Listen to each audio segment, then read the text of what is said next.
This man has never knocked nobody out cold. He's a bully. He's slow. He has no skill, no footwork. He's awkward. And I have been giving him a name.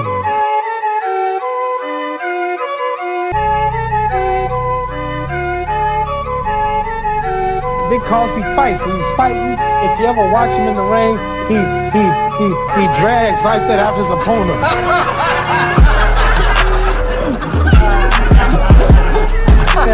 and how's the mummy gonna catch me?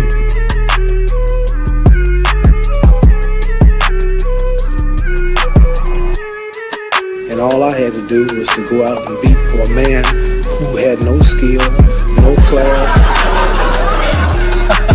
Seriously, the man had no skill. I don't know why the world is so foolish to believe in him and think that I wasn't going to win.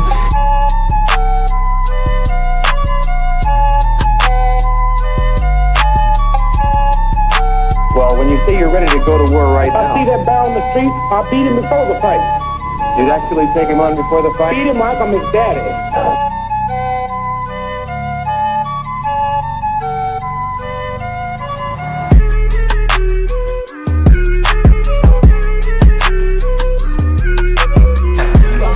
Basketball players out there, football players, they want to beat so bad, they want to get everybody. I'll go to Mars, I don't care.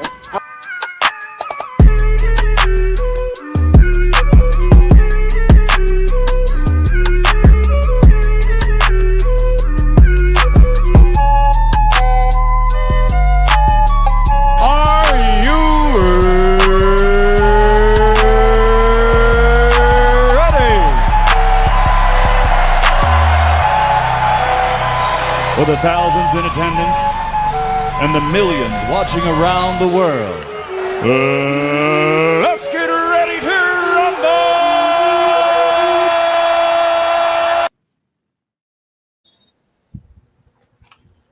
Welcome, everyone. Another episode of Lights Out, where we dare to debate. And today we've got a special one again. We've got Mr. Dart and Mr. King Speech Row about to debate who is who is better. We're going to switch it up here. Not greater, better. Distinct. So between Anthony Davis and Patrick Ewing. So it should be a good one. So we got myself, He Perfect, and we've got the indomitable Mr. Rex Auerbach. I don't know if you're still going by that, but Rex Auerbach here. We will be your esteemed judges today. And Dart, fresh off his second consecutive 2K tournament win by complete luck. This was against 9 people, and it was regular season. Hey, congrats are in order, man. He did it. It was crazy. But yeah, row and if you got contestants want to introduce themselves and say a few words, in whatever particular order. Oh, you can go first, King. Yeah, I go first. I'm going first in the debate. All right, so I'm King Speaks Roy. If anybody knows, I'm Mr. Nick fan, and I am here to represent the greatest Nick of all time, and I think one of the most underrated players, centers, especially centers, in the history of the game, and I'm about to prove that. All right, for me, I'm going to be representing Anthony Davis, somebody who I think is rather underrated in the all-time scheme of things for what he's achieved and for what he's produced. So I'm ready to. I'm excited to have this debate. I'm excited to see you on camera for the first time, King. Yeah, I had to represent. Not orange and blue, but the powder blue, Nick. There you go. Do you want to see the tail of the tape, Travis? Yes, we have the tail of tape for every contestant coming up here. We see, there we go. You see Dart with his sterling 1-0 record after he came off a victory against myself. They're in a balance. This is something we're going to do for every contestant that we have up here going forward. Obviously, their favorite era, their GOAT, personal GOAT, style, record, and so you see it right there. Place your bets. And like you heard, King Speech Roll will be leading us off. And again, it's who is better. So that's going to be a tough ask. And I can't wait to see the styles they will bring today. I don't know if that's all true, King's Speech, what was put on the tail of the tape. I just put things down. No, it's all, well, for me, it's no, there's no cap. Yeah, that's, Jordan's my GOAT. Yeah, yeah. I mean, I'm 90s is my favorite era. All that's right. Awesome. All righty. So just as a warning, King's Speech, there's a 10-second primer once this timer starts. All right. Since Travis is not a moderator yet on StreamYard, I'm gonna pull them down right now. But there's a 10-second primer, and you'll hear the bell when it starts. Cool. And heads up, I'm not gonna be shouting because I'm in a Panera Bread, so I'm respecting those around me. All right. All righty. I'm gonna start the timer. Sure.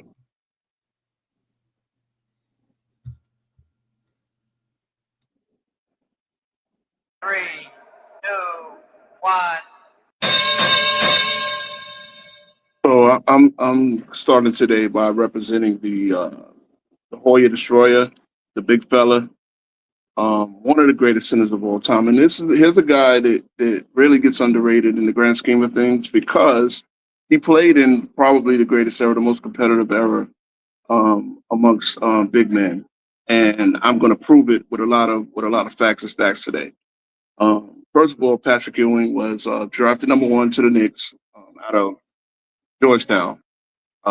When he was drafted in a season where the Knicks lost their best player, franchise player, in Bernard King, and unfortunately, the Knicks never really got him back. That's really big towards the greatness factor of his career, but yeah, they never got a #2.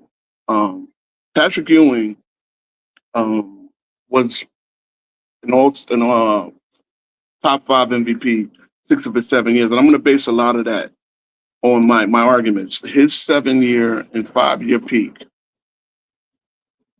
it matches with anybody, an all-time big man, but yet he's ranked on all-time lists further back. So when I use the 5-year peak and the 7-year peak, this is to show that how great he was at the best, most productive years of his career. His numbers. I'm gonna just go over the 5-year peak.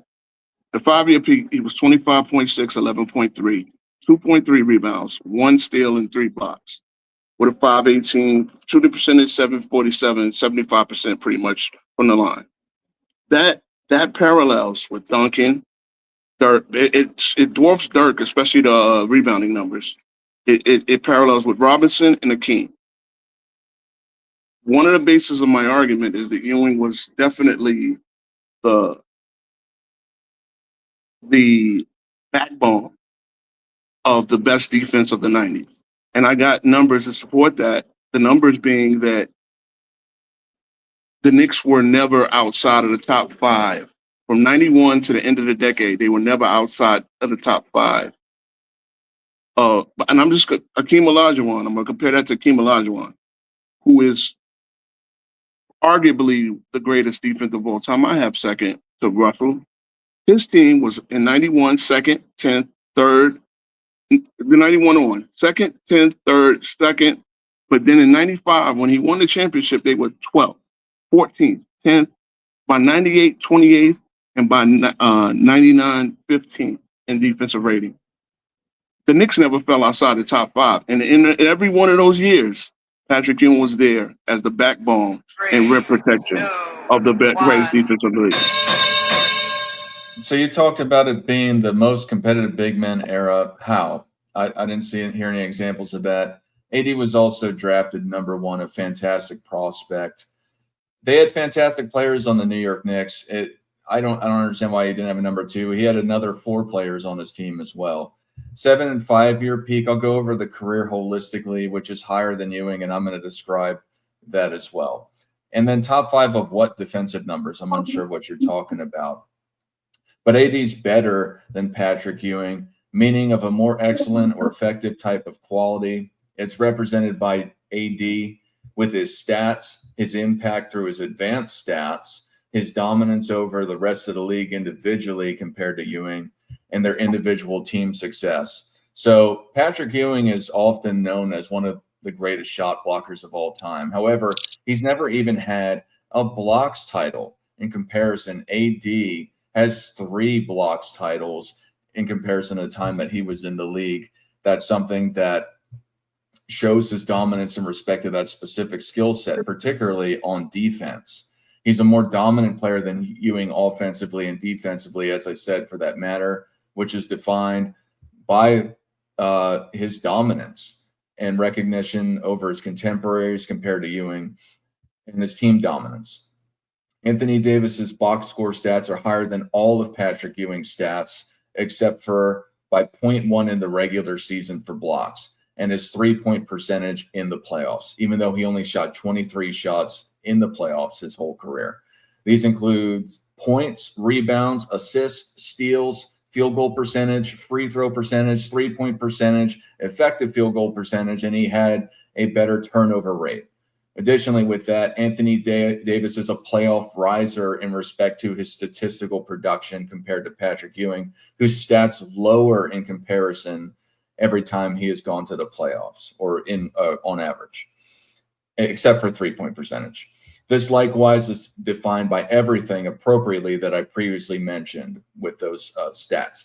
With this said, this is evidence of Anthony Davis's versatility and capability over Patrick Ewing as an individual producer in the game of basketball. He also played power forward and center back and forth throughout his career. Even Patrick Ewing is known for being a face-up player, but Anthony Davis more so. For totals, Anthony Davis has 400 games less played in the regular season and 4 seasons less, but is near Ewing's steals totals with about 100 and assist totals with about 200 less. And then he has better ability than Patrick Ewing, talking about all of these statistical production. I'm glad you brought up the block situation because, yes, Anthony Davis does have 3 blocks titles. Ewing, in his prime, has a higher career blocks average than AD had in all 3 of those years he led the league in blocks. And this is what I mean when compared to his peers. Again, I got the prime numbers of Robinson and Hakeem, who do eclipse Ewing in those years, almost being concurrent. They have 3.6 blocks and 3.5 blocks in the 5 and 7 year primes. Ewing has 3. So Ewing has no blocks titles because he was going up against better competition at the shot blocking. Again, Mark Eaton has a season of 5.6. I mean, some of the numbers are just crazy. There were better shot blockers in the league. There was Mutombo. There was Mourning. It was like the shot blockers that Anthony Davis were going up against. They're just not as good.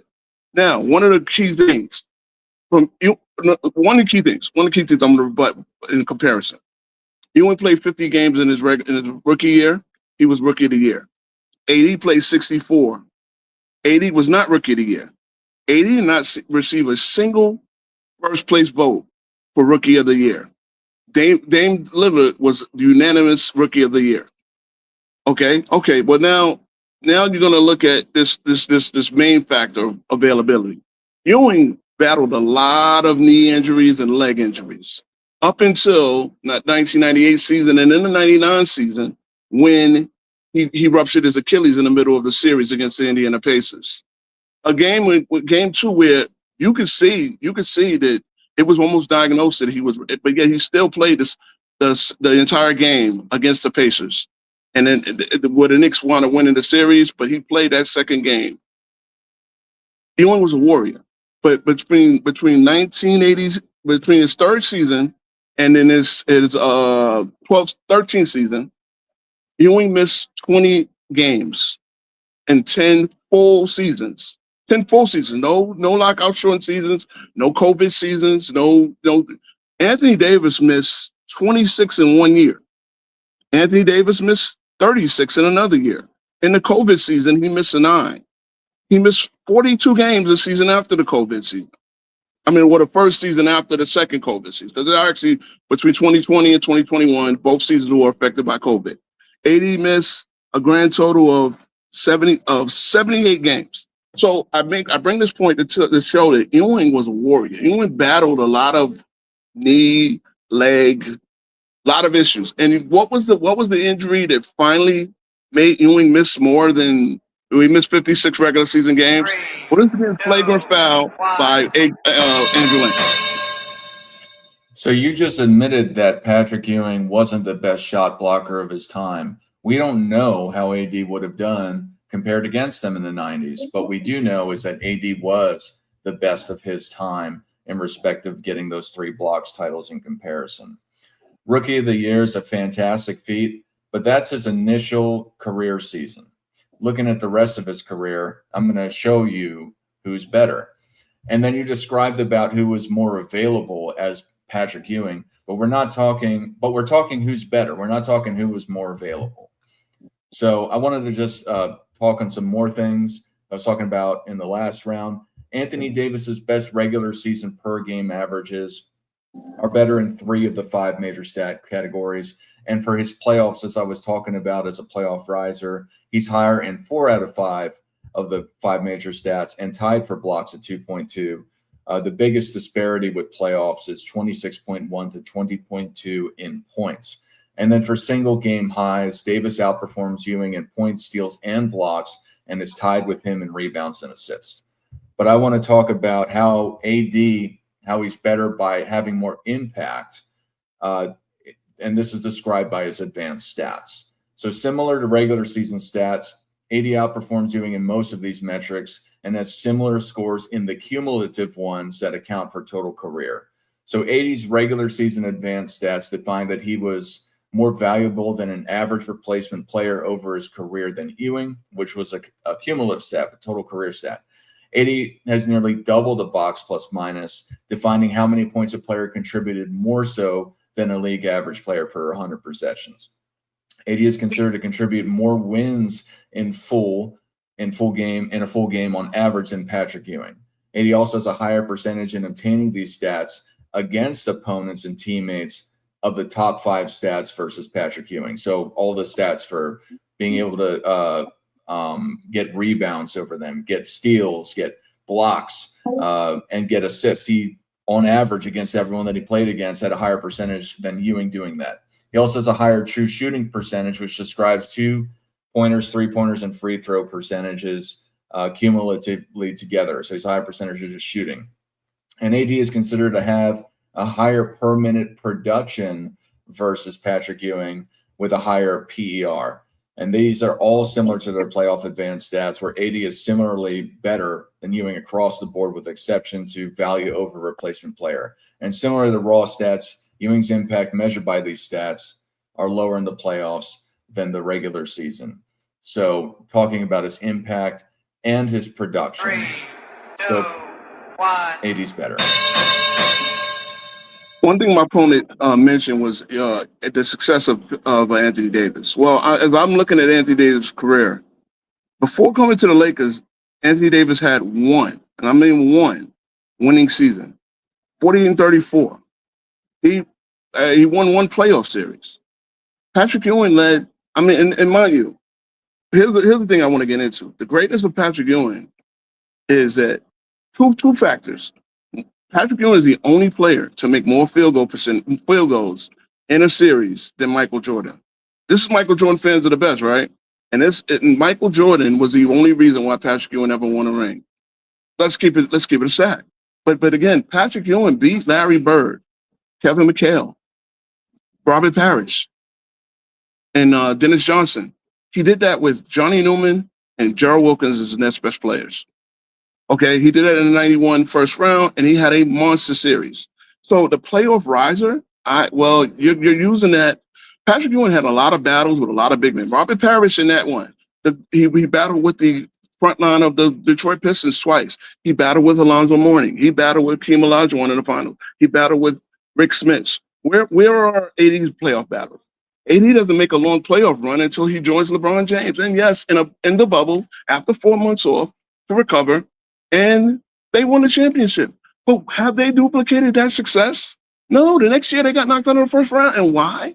Because the availability factor. Yes, the best ability is availability, which I've completely proven that AD is 9 years behind Patrick Ewing. Again, Patrick Ewing, as I alluded to, did not miss more than 20 games for 10 seasons. Then he missed 56 games by getting flagrant foul and having ligaments torn in his wrist, going up for a dunk against Andrew Lang. But he still made it back to the playoffs that year, and he still played on a ruptured Achilles to help the Knicks get to a finals. Where's that success with AD? AD played with one of the best defensive guards in Drew Holiday.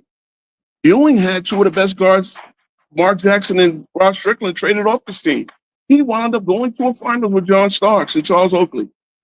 Ewing outplayed Scottie Pippen, who was ranked higher in these all-time lists. There's a guy in the Bleacher Report that put Ewing in the 80th. Again, my point is to prove that Ewing's greatness, his dominance. Again, Ewing blocked more shots than AD. He got more rebounds. The only thing AD can say is he scored more points, and he scores more points in a high-scoring era. Again, Ewing being the rim protection, a backbone of the most dominant defense of the 90s, of a team that was far more successful, despite having way less all-star help than AD could, than AD has. AD did not have any success until playing with LeBron James. So you're talking about all-star help. Yes, he did have success, which you admitted in respect to winning the championship. And just because his team, they had all-stars, usually when an all-star is put onto the team, they're having general success throughout that season as well. So him playing with LeBron James, obviously LeBron James is an all-time great, but the matter of it is that they got to that point during that season, and then they went after that, they were able to go and be successful as well. Again, to your point, and to what I think is really the bottom line, is that Patrick Ewing never even won a championship. So when you go and you look at AD, who has won a championship, that is really the big ticker here. And then I talked about how AD has more rebounds than Patrick Ewing across his career. So I'm not sure what you're talking about. How did he outplay Pippen? What are the specifics to that with the stats? Just saying so, I'm not sure what that means. And then also AD and LeBron James also went to a conference finals as well, let alone just that one finals. They went to an additional conference finals, and Patrick Ewing in total went to 4. So, and I'm using evidence for the playoff risers with the stats and the advanced stats. So I can give you specifics with the numbers. I'm more than welcome to do that, but I gave you specifics of what categories. And this is lights out debates. If you can't see by the big in the middle, it says a lights out. So this is not Michael Jordan fans are the best. Sadly, that channel has died. And then he had less. Yeah, he may have had less winning regular season success, but that's just what it is. So I want to talk about some recognition here. So Anthony Davis, in comparison to Patrick Ewing, has played, I believe, 4 seasons less. I got to double check that, but 3 or 4 seasons less than Patrick Ewing. He's got 1 less All-Star, so it's 11 All-Stars to 10. Anthony Davis, in respect to awards that he's received, has 4 first-team All-NBA awards to Ewing's 1. Anthony Davis has 3 times he's won the first-team All-Defense award. Ewing has never won first-team All-Defense. For somebody who is supposed to be so fantastic on defense with the block shots and the rebounds as you described, he never even won one of those awards. And then in total, Anthony Davis has won 5 all-team defense awards to Ewing's 3. And when you look at this whole thing holistically, through the impact, the production, the recognition, and the team success, Anthony Davis is better than Patrick Ewing.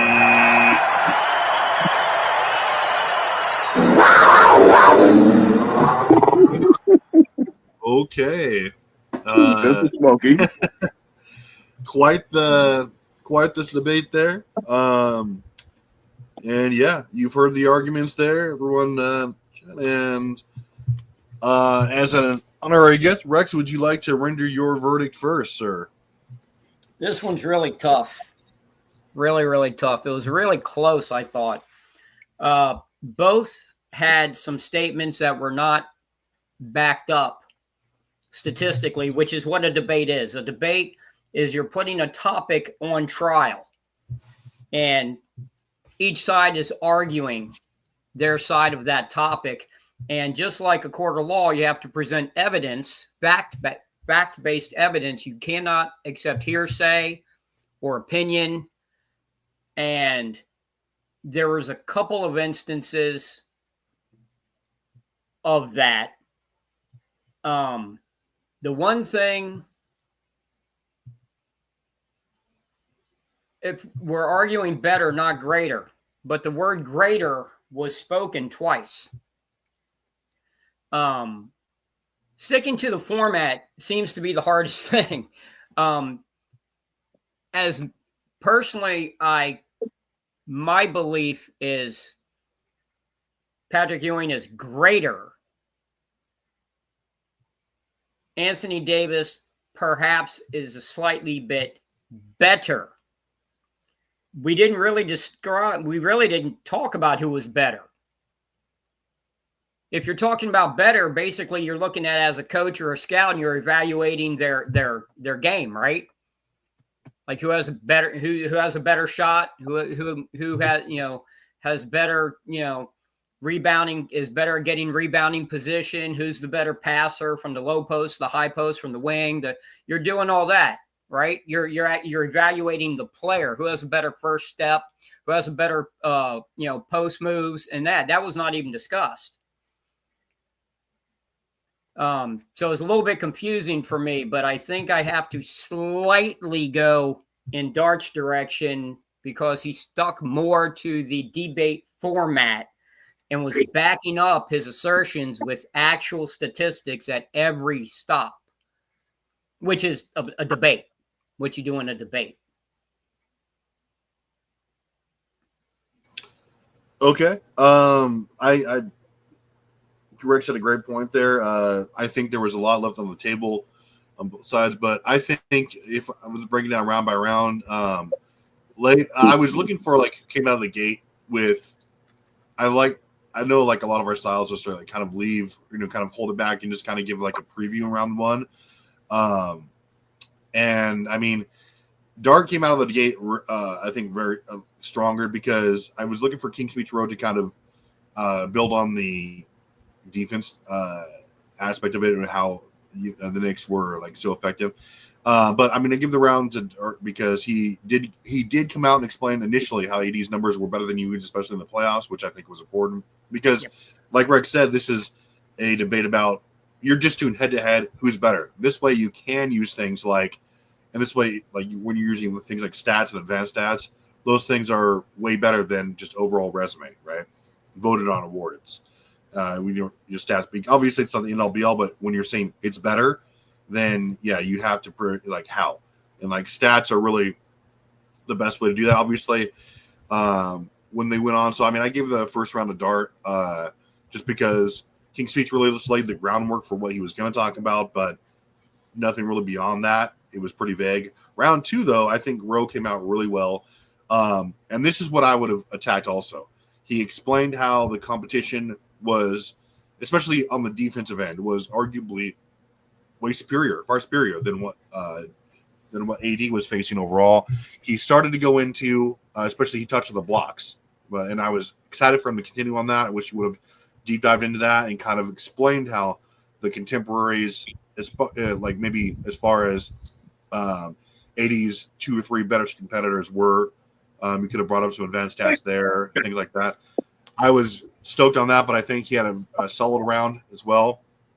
And then he touched on the durability issue, which I would have super harped on.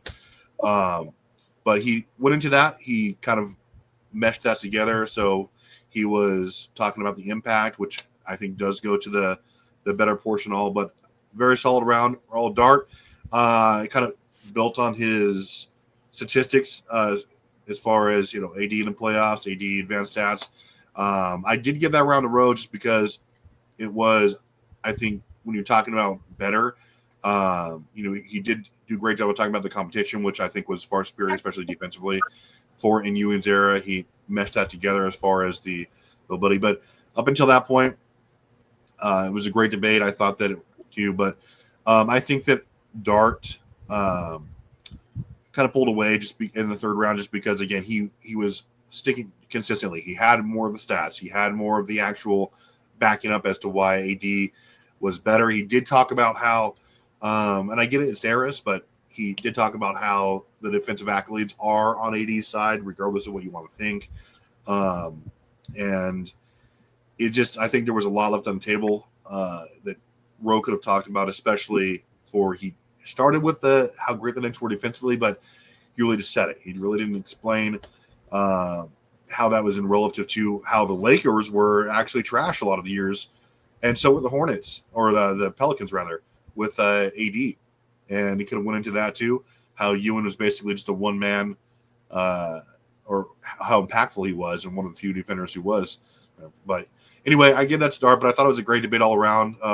There were a lot of great points that were added, and this is a difficult one, right, because it's better, and it's like kind of a new thing that we're trying, but and a squeaker, I give that to Dart overall.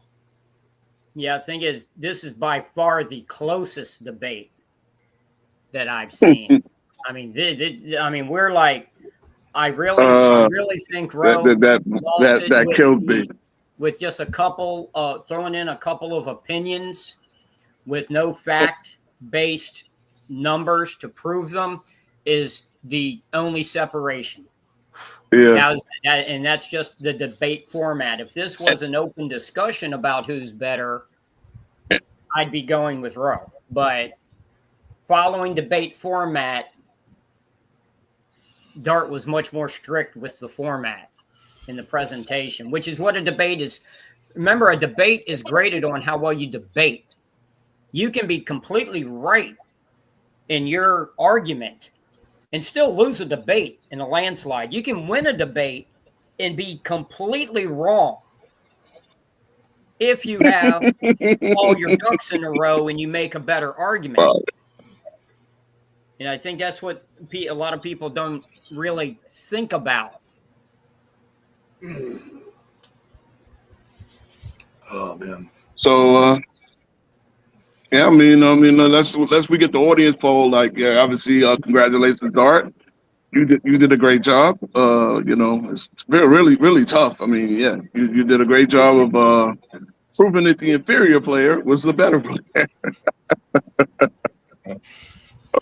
Yeah. All right. But what's up? I will invite you because based on what Rex just said, to have a post-debate discussion probably Tuesday night if you're free. I don't know what your schedule is like, or yeah. So being in Hawaii, I know you're on the East yeah, Coast. I know. Yeah, the time I got that issue with Travis. Like the best time would have it would be on the weekend. But yeah, I do. I mean, look, and again, I can say this. I mean, we're at the point where we can just kind of like post-debate discuss things, right? Well, I want to say how I felt I did. Okay, yeah, go ahead. I want to say my part to this too. Yeah, you can go first on that, so I can go second on this.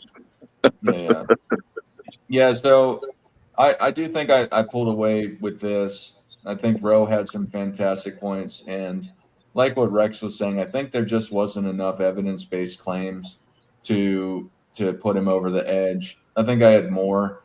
I think that it's a great debate that many people don't have as well.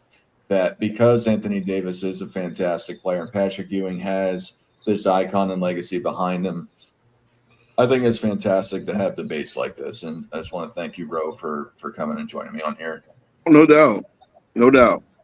Now, again, one hole that I could have really, and I should, and it's the thing, you run out of time. You gotta. This is the issue that I'm having because I put up so many numbers, right? And I went to Ewing's contemporaries. I thought that basically showing that Ewing is going up against Robinson and the team. Well, there's only 2 centers positions for defensive all defensive teams. So Ewing having the 4 all defensive selections is actually quite amazing considering he's going against Robinson, Ewing, he's going against Robinson, Olajuwon, he's going up against Shaq, he's going up against Mourning, Mutombo at some point. These are prime years, and there's only 2 slots for centers. AD has center, and this is the issue that I have. AD and Duncan, they have center and power forward. So they can qualify for both forward slots and they can qualify at the center slots in certain seasons. Like AD has qualified for both All NBA first and All NBA defensive, like All NBA and All NBA defensive teams. So that's an advantage that guys who are center power forwards like AD and Duncan have over the centers of the 90s. And that's one of the arguments that I tried to come with, because I tried to find these the prime years, again, the 7-year and the 5-year primes, and I tried to make an argument over that. The other thing that Dart did is he said the playoff riser, but yet I should have made more facts-based evidence that AD only has 2 playoffs in his times with the Hornets on the Pelicans, and he has the 4 with the Lakers. I mean, like, where's the evidence of the playoff rising when Ewing has 13 playoff runs and AD has 6 total? I just looked that up. But I should have had that ready there to swat down this playoff riser argument, because again, yes, as I tried to say, I did bring up that Ewing had the battles and who he had them with. Again, he played them all in the playoffs. He played against Harris. He played against the Pistons twice. He played against, he obviously played against Jordan 3 years in a row. Then he played against Jordan again in '96. But yeah, I mean, it's really hard to get so many stats in there. And yeah, when that playoff riser argument is really, again, because he really only has 2 good long runs, and that was the conference finals run in 2023, and then the obviously the bubble championship in 1990. And I did mention that, but But with me, the one thing, and this happens in almost every debate, that there's a hyperbole thrown out there, and you threw out there the cliche, well, Michael Jordan kept Ewing from winning championships. That's why he doesn't have a championship. No, that's absolutely false, and 100% false. Ewing went to the finals twice. Jordan had nothing to do with it. He went to the finals twice, and he got beat. Well, he went once, and the second time he helped the team get there and had, as I said, played on the Achilles. Yeah. Then he went to the finals. Yeah, I got it. Wasn't able to play because of injury is part of it, but he was on the team. They got there because of him. If it hadn't been for him, they wouldn't have never gotten near that far. Exactly. So I really Jordan did not stop it. But see, I brought up I brought up is the type of thing that in an actual debate gets a big X from the judges. Got it. And I mean, I hate him, but that's something that Travis always does in every debate, and it irks me so much. It's like, just stop saying those things. Yeah. Stop saying y'all always throw that in there. Stop it, because it's what ruins the debate. It's what makes you lose. Well, I mean, again, only reason because I prefaced it about the battles that Ewing had. Again, Ewing had battles with Bird. Ewing had battles with Jordan. He had battles with Hakeem eventually. What does that have to do with who's better? Everything that was argued is situation and circumstance. Yeah. You easily could take Ewing and put him in AD's spot, and you could take AD and put him in Ewing's spot, and basically they probably would have came out pretty much exactly the same. But no one was actually debating who's better, who is more skilled at the game of basketball, and where are the advantages and disadvantages in the comparison for each player. Like, the big difference between the two is Ewing was always a center.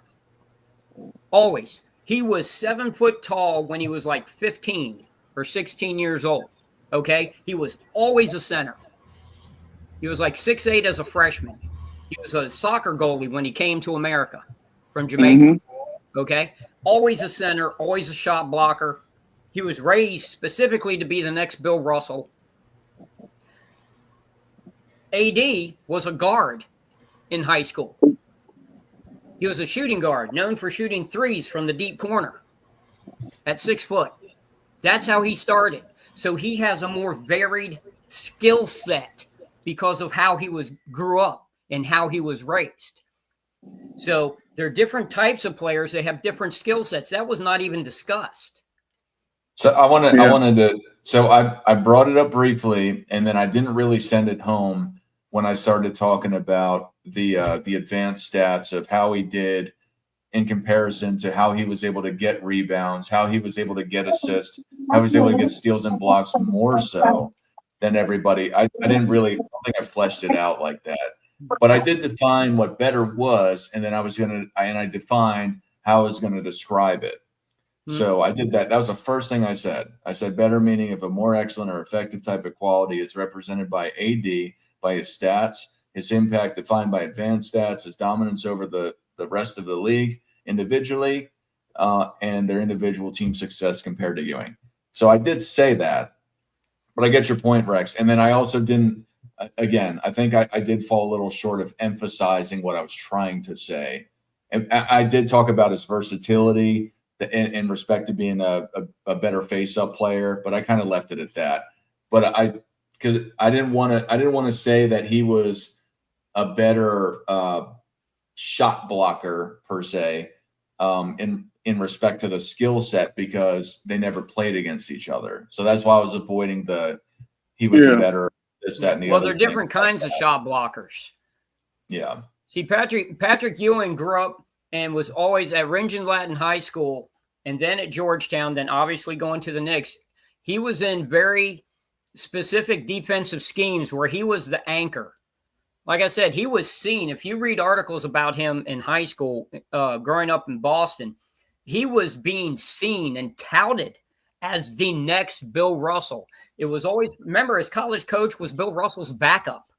Okay, John Thompson was Bill Russell's backup on the Celtics. Okay, and it was preached to him. Team first, team win. It's all about team. And he was always the center of a defense that was made to funnel slashers and penetration directly to him.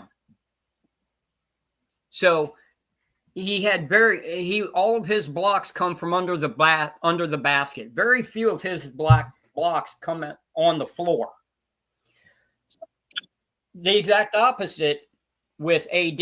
If you look at his blocks, he gets a lot of blocks on the wings, on step outs, on switches, where the other team will pick and roll. They'll switch and they'll try and get up a shot that not realizing, which I don't know how you can't, but it's like the video game when guys kept dribbling into Wilt over and over again. Guys will go right at AD, forgetting that, he's playing out on the floor. He's playing a forward position, but this dude is a center, and he has center instincts. And he gets a lot of blocks away from the basket, outside of 5 feet.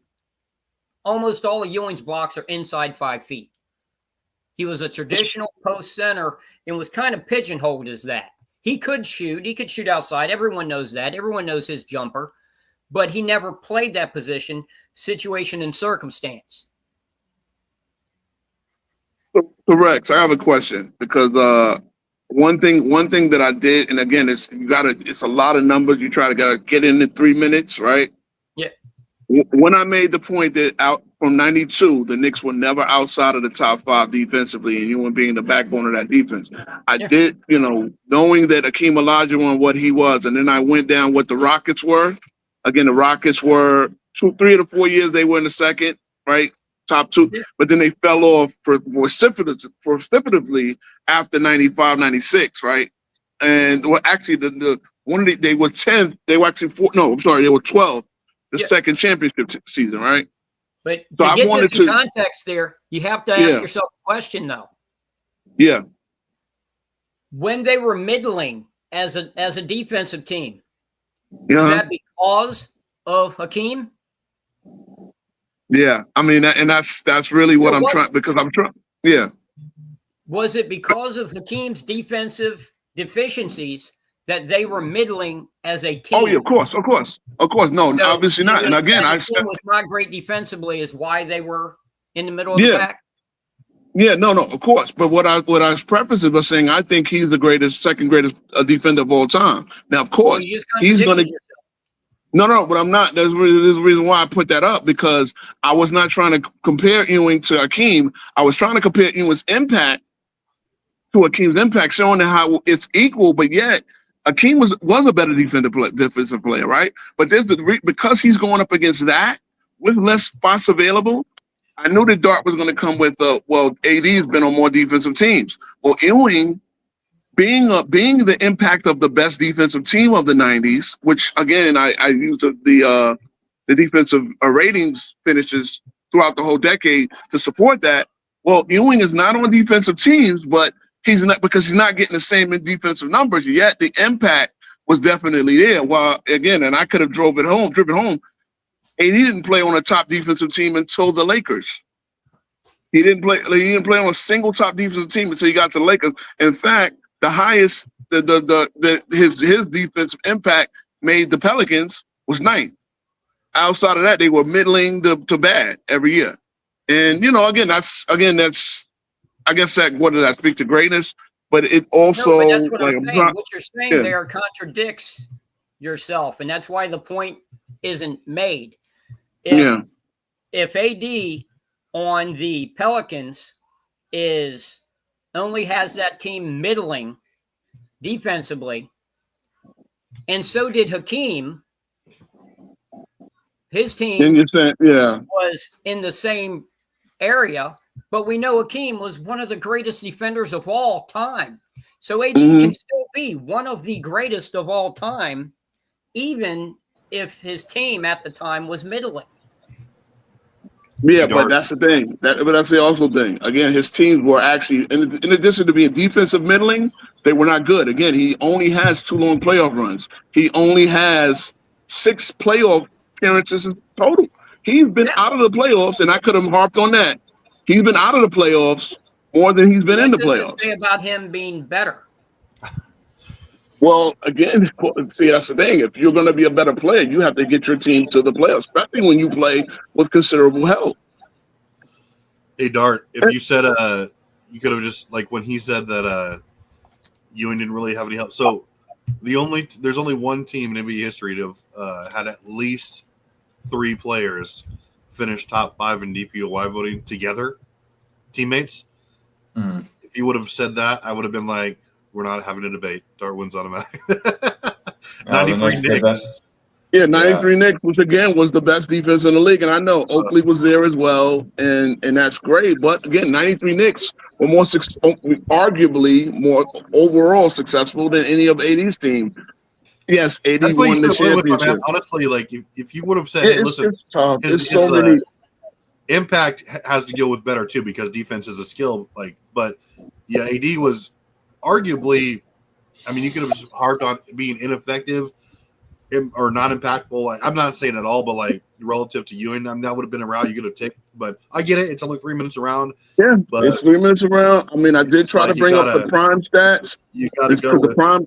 Yeah, the prime offensive stats are just when you look, because that's what I did. I did the 7-year primes and the 5-year primes. The stats are all there for AD, Robinson, Duncan, Dirk. Dirk is the only thing Dirk is rebounding and defense, like shot blocks. But Ewing is right there with everybody. But yet, again, I'm also going up the fact that he's actually thought of as worse because he doesn't have a ring like any of those guys. And it is something you have to work around. There's a lot of Ewingisms. Like one of the guys in the comments saying Ewing just doesn't have greatness, which is crazy.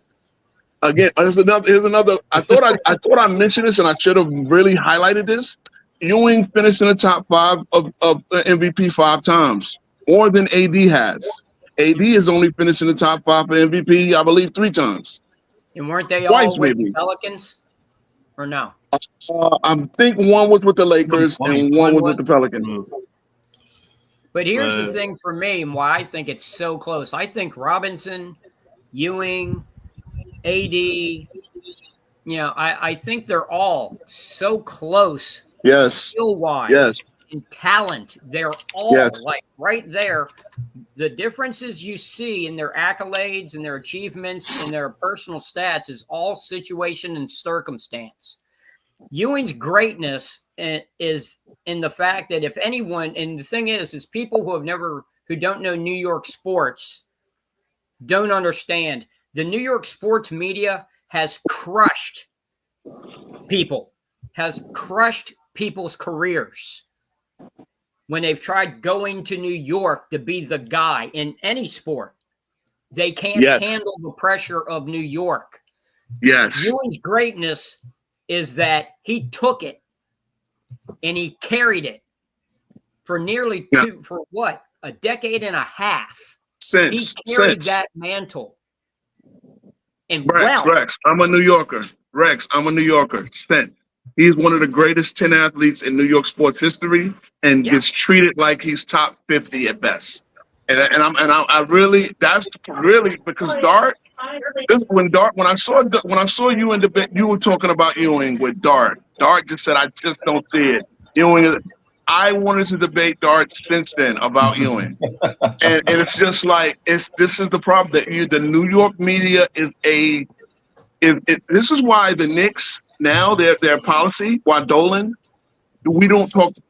Rose, they do not talk to the media. The head coach will go up there and give a little song and dance, but they don't talk to me because they know that the media is a grindhouse in New York.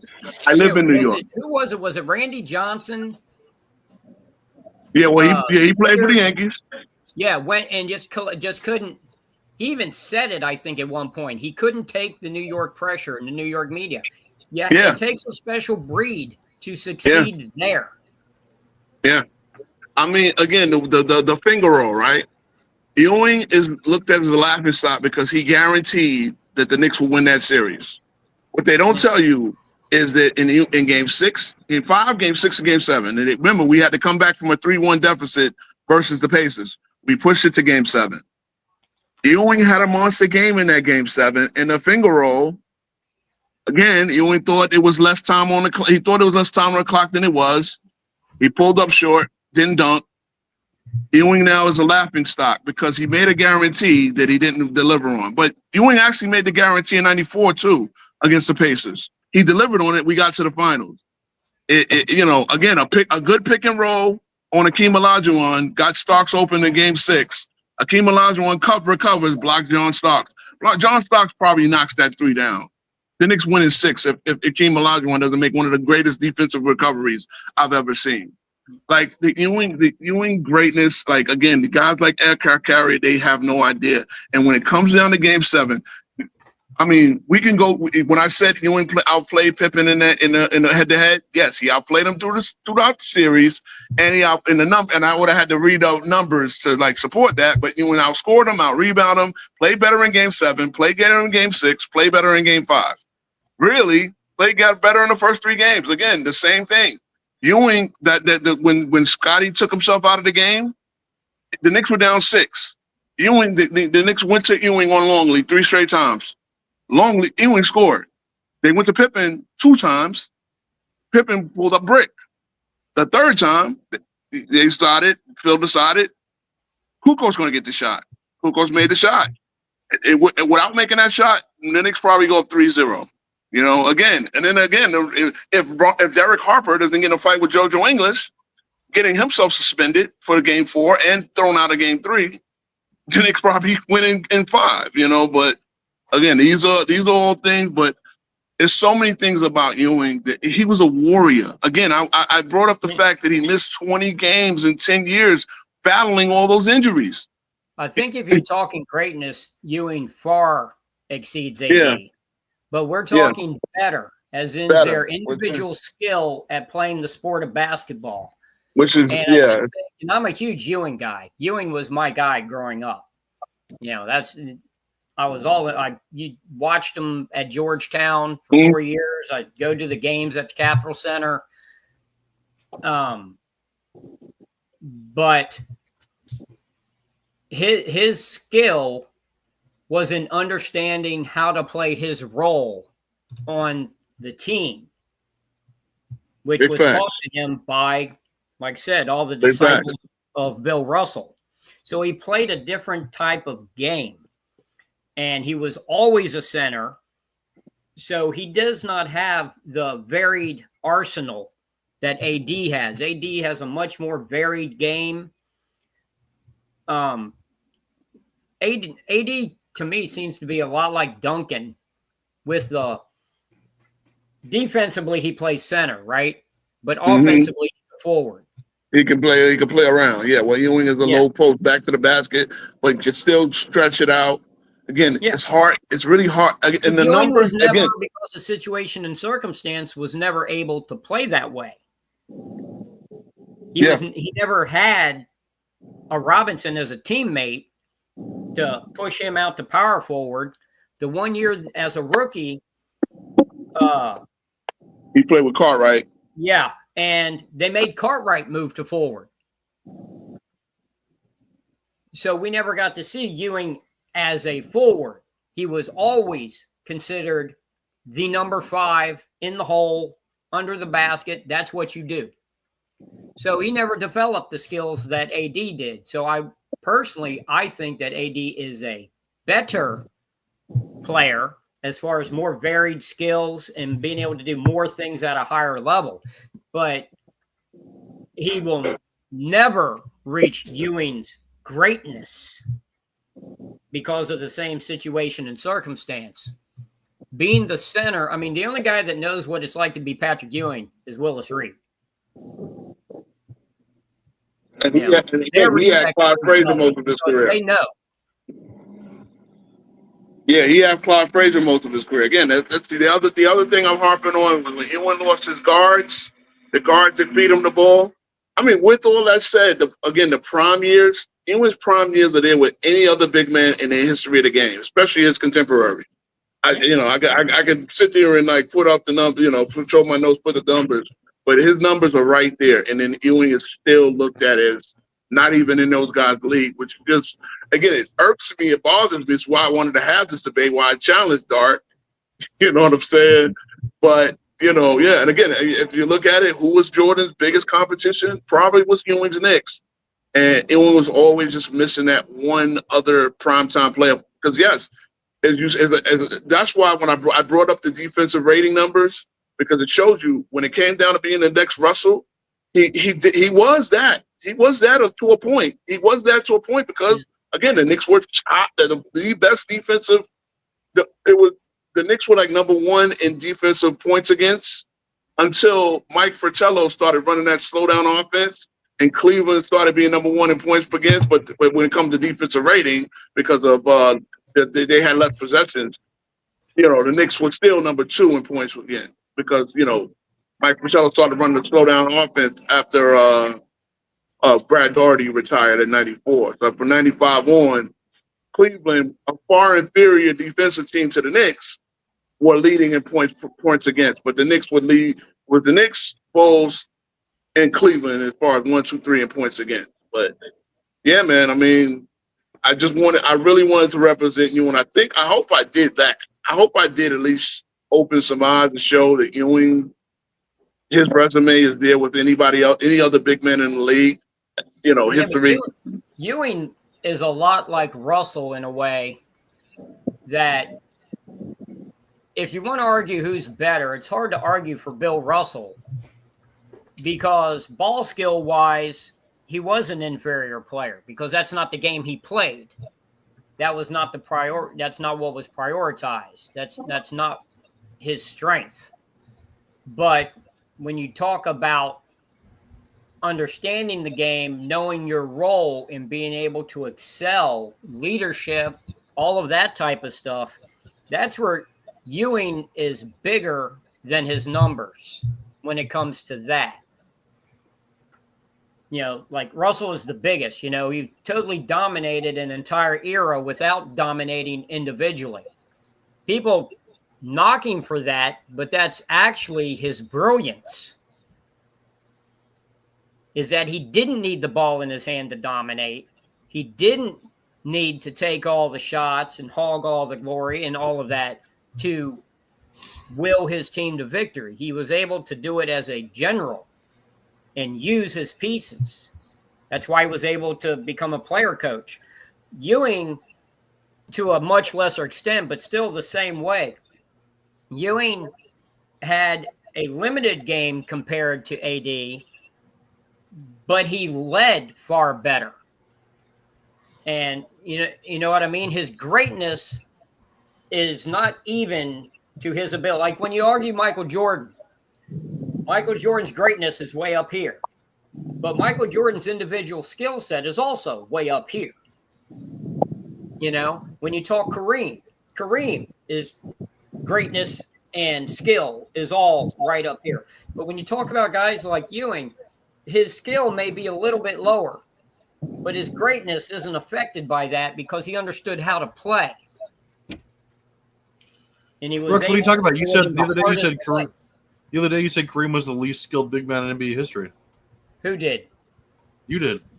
That is an outright lie. I didn't even say that when I was 7.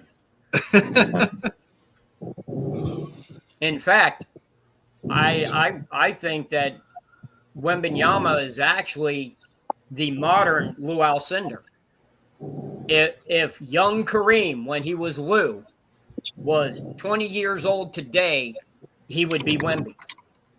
People forget how agile Kareem was when he was young. That's what blew everyone's mind, was how was this 15-year-old 7 foot tall and able to move like that? Right? Yeah, I don't think unblockable shots. Yeah, I agree. I mean, I hope if anything, Dart gained a little bit more respect for Ewing, because that's really what I wanted to do. It does bother me that Dart has Ewing like 58th or something like that. You know, one of them assholes at Bleacher Report had Ewing as 80th. How can you look at Patrick Ewing, right, bro? Turn in your badge. Turn in your your press badge if you think Ewing was the 80th best player in the NBA history. The Knicks are a 79-year franchise, and he's the best player of that 79-year franchise, and you got him 80th? I mean, come on. I debate that. 80th. I love Patrick Ewing. I actually love that man, but he ain't better than Willis Reed. Yo, he's not. Willis Reed is, let me say this, because I do have Patrick Ewing at number 58. I got Willis Reed. Where is he? Let's see. 30. Willis Reed is. I have him at. Yes, number 30. I guess you remember. So. Yeah, remember correct. Yeah. Well, got your list. Remember, you sent it to me. Yeah, no, we gonna go. Oh yeah. Willis is. When we had this discussion, you will put Ewing at least 40. With Bleacher Report had him on average. All right, come on, we're gonna go to Sam's. Hold on one second. Go to Sam's Club. So they come this way. You were 58, Dirt? 58 is nasty work, but at least you don't have him 80th. Like that, whoever that asshole writer is. I mean, come on. That's true. So the whole thing with how I have Ewing here, it's not because it has not. It's all just raw, tangible numbers. It's not to do with his icon or anything like that. So he would be higher, or however you want to say it. He would be closer to number 1 with the slider versus some of these guys. So what your main beef is the no championship? Because again, he does have two MVPs finals. Either. He's got no MVPs. I don't think he has any individual titles. No rebounding titles, no block titles, no scoring titles, no assist title. Yep. So his big thing is that he really, in comparison to the greatest of the all-time greats, he doesn't match up with the awards, the individual titles, the team titles, or anything like that. So really his big thing is that he's one of the greatest Knicks. That's a lot of his icon right there. And then it being tied to Michael Jordan. Yeah, and that's the thing, is like when I say he blocked 4 shots, it's crazy. It's the argument that Lowe made, right? Lowe saying that Kobe, like you said, they said Kobe never led the league in PER. There's one season where Kobe is 28.0 to Duncan and Dirk's 28.1, and yet that's an argument used against, keep going straight. And yet that's an argument used. Patrick Ewing averaged 4 blocks a game one season. AD's career high is 2.8. Now he has 3 titles because it's a different era, right? Obviously, but Ewing played in an era where it was just more dominant shot blockers, but yet he was still a dominant shot blocker himself. You know, and Yeah, again, that was his it's strong point. That was his main thing. yeah. But like I that, mean, at again, Georgetown, I no remember one MVPs, but 5 MVP finishes. they actually Make a right, had make a right. Ewing ranked in the top 3 of the greatest college So players then ever. to the left. Yeah. Because, 3 championship games he went to, won 1 title against Hakeem. Yeah. Oh yeah, and he won. Yeah, and again, there was one thing I believe from rookie year to like 91, 92. Ewing was actually 92, 93. I believe Ewing was the better player. Then 93, but from 92 on, Hakeem got better. And that 5-year career, that 5 years that Hakeem got the 2 championships, including one over Ewing, you know, I mean, I can make a real argument because again, these are years that they make over. These are years that Hakeem Olajuwon got out of the first round once, while Ewing, again, same year, same era, took the Bulls to the max in '92, took the Bulls to the max again in '93, and he beat Larry Bird with 4 Hall of Famers on the Celtics, and he did it with. Go ahead. Hakeem went to the finals in '86. 86, yes, with Ralph Sampson. I get it. He led the entire playoffs in blocks and rebounds. I get it. But then there were 5 years, and there's 2 of those years. I think one of those years he didn't make the playoffs, and again, 5 years he didn't see the second round. And again, I can make that argument for Hakeem. You're playing with Sleepy Floyd and Rodney McCray, but Ewing was playing with Gerald Wilkins and Newman and beat Larry Bird.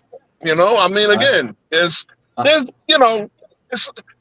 really like to say that they were right there. Again, you remember, Ewing was the starting center of the original Dream Team. He was named the starter over Robinson. Yeah. Even he was named the center over Robinson. Then by the time the Dream Team played, then Robinson got the start because he probably played a little bit better with the first unit than Ewing did. I remember a specific interview that was because of the matchup. Fast. Gentlemen, real fast, I want to add something for Roe. So all of the stuff, all the convoluted, he was second, third, fourth, this and the other thing. I think it only really applies when you're doing direct comparison. When you go across all time and you have thousands of players that ever played in the NBA, I think that the one who wins across all time is the one who should be considered with more reverence versus the one who's coming second, because you can't take 1990s and put it in the 2010s or vice versa or wherever. You can't just pick somebody up and put them somewhere else. So, Ewing being top 5 MVP 5 times, I personally think that's, if you want to get into the nuance and the weeds, and there's a guy who's won an MVP and another guy who's won an MVP, or 2 guys that haven't won MVP, and you want to talk about MVPs, then it matters. But once you get that one, whether it's the championship or an MVP or an All-NBA, whatever, if you've earned it versus you haven't earned it, that's what matters, if you've earned it. And when you're second, third, and all of that, that's all convoluted nuance that only really applies if you're trying to split hairs because it's so close. Yeah, that's how I look at the rebound. That makes it hard. Yeah, that makes it harder to have a better conversation between 2 guys that played in complete. Ewing was born 30 years before AD, so it's hard to have a better conversation when you don't look at that and you don't say, okay, I'm not going to consider top 5 MVP because it's different eras. Well, and again, AD doesn't have a DPOY or a defensive or an MVP as well. No, I said in comparison that you can do it. I'm saying, but when you look across all time, it doesn't really matter unless you're doing direct comparison or splitting hairs. Yeah, but see, that's the thing. When I compare blocks, when Ewing was superior, and then you showed me about things like where they're taking more threes, therefore AD is able to have a better what do you call it, true shooting percentage, right? That's why it's just like it's never 1-to-1. It's so hard. That's why when we do the Jordan versus LeBron debate, trying to compare stats 1-to-1 makes no sense because we play the game differently. Like they take more threes. Therefore, the average player, obviously, okay, the average player shoots 50%, I believe, with true shooting percentage. And they shot about 53% back in the 80s. It's like you got to take that in consideration. You know, it's like a 5% difference based on the fact that they shoot more threes. You know, so it's just one of those things where, yeah, at this point when you're trying to use numbers to have a who's better debate across eras, it's all right. Like when you're trying to have a better debate across eras, it's really tough. There's no like exact side. It's like if we had the who's better debate between Giannis and AD, would have been a lot easier. You understand what I'm saying? And Yeah, I get the reason why we're doing it because AD's You got it, but the thing is if I go and I say, well, I think that that AD's got a better first step when he faces up than Patrick Ewing. How am I going to prove that? It's just me saying that. Exactly. You know what I'm saying? Exactly. No, I get it. I get it. I'm using results here, and that's so the true shooting percentage and stuff like that. Like that's a counter argument. So if somebody says that, that's what I would counter with is, hey, or I would probably counter with it. It's just that I wouldn't say anyone's particularly better at 3-point shooting, but I get what you're trying to say with that. They had the 3-point shot was in the NBA, the entire time, but yeah, but it was used differently. And trust me, if Ewing stepped out there taking threes in a game, Raleigh or Van Gundy or any of his coaches would have had a conniption fit. You know, see what I'm saying? But meanwhile, they invite AD to take threes in his era, so it's a whole different, it's a different argument. Yeah, it's like, you can drop me in front, and then I'll I don't know if you want to come in. Hold on. All right. Well, another one of the books here, and so next week, what do we got there? We got you and Dart. We have you and Herm. Is that right? Me and Herm. Who's greater, Oscar Robertson or Bob Cousy? I will be arguing for Bob Cousy. Got it. And Oscar then also Robertson. after that, we'll get the judges obviously. After that, I will be debating CW or GoCast. GoCast Row is his name, right? CW. Yeah, CW is he's both. Okay. All right. Yeah. So we'll be debating who had the biggest playoff meltdown out of any top 10 player. That's going to be hard to prove, but we're going to debate it. So we're going to. That's a double argument. Yeah. Because first you have to argue you have to have the same top 10. Then you have to have that debate. I should say consensus top 10, and we'll agree beforehand. But we'll see. Well, the players have not been picked yet, obviously, but we'll have those two debates next week, and then we'll see who's going to judge that. But that should be our first doubleheader, and that'll be that. Aircraft Carrier says that the Anthony Davis's nickname was the Aircraft Carrier. Are you Anthony Davis? And I'm glad you love Jim Crow basketball debates. Oh, by the way, Jim Crow basketball debates comment. By the way, Ewing's nicknames are way better than Anthony Davis. The Hoya Destroyer versus the Unibrow. Come on, man. Come on, man. I agree. I absolutely agree with that. You can just circle the line if you want to. I just got one thing. Yeah, we're gonna shut this down though. Thanks, Rex. All right, guys. Y'all have any last words for the people? So again, tune in next week, guys, and another excellent episode of Lights Out, guys, where we did a debate. So it'll be a doubleheader. So tune in and place your bets. Yeah. This is the channel. This is the channel that I reside on now. It's Travis's channel. But this is I reside on it. All I have to say is the heat index is 114 here. Yeah. Gross. Yeah. You got any last words? That's all you have to say? Yeah, it was a fantastic debate. Rap Guy, you should come join us on Sundays where we don't talk about Michael Jordan or LeBron James every 5 seconds. Little variety. Nobody want to debate me? I'll debate you. I'll debate you, Rex. I think it's a long time coming. I don't We'd have want to to do figure an it out. actual debate, though, because that means I got to prep and actually get all the numbers and all the stats, and I have no interest in doing that. You just want a concept debate where is there a goat or not, and then you just have to say no. Just a casual discussion. Yeah. Aircraft carrier, it is removed, sadly, from YouTube. Yeah. It's pretty devastating. My shirt worry, is now grow it out. useless. But See, I got it all right, sitting John. right here. See? Can't even Yeah. wear it anymore. There you go. Throwback. Yep. That's once upon a time. Well, I was afraid to wear it for the show, or even, to be honest, just to flash it up like that, because I didn't want to give them an excuse to cut this channel. Oh, Yeah. and also for the chat and everyone else, we're going to be hopefully soon starting up where we have our own segments here during the week. Got to decide on the days, obviously, but it'll just be varied topics, probably just, but it'll be just like hosted by either myself, Dart, and whoever else wants to get in there.